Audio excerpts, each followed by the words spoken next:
ఇది ఎవ్వరు ఎవ్వరికి ఇవ్వని వీడుకోలు, ఇవి ఎక్కడా ఎన్నడూ జరగని అంపకాలు.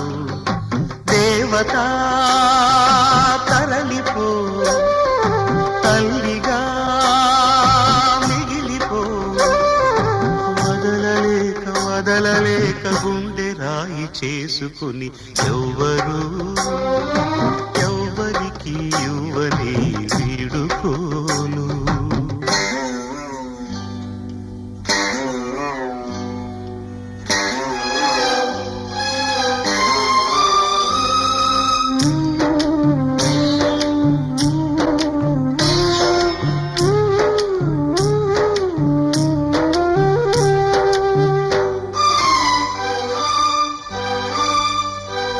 పసిబిడ్డగా పుట్టి కూతురై పెరిగి కోడలై భర్తకు భార్యయై బిడ్డకు తల్లియై ఇల్లాలిగా తల్లిగా తల్లికి తల్లిగా నవ్వును ఏడుపును కలిపి దిగమింగి ఇంటినే గుడి చేసిన దేవత సెలవిమ్మని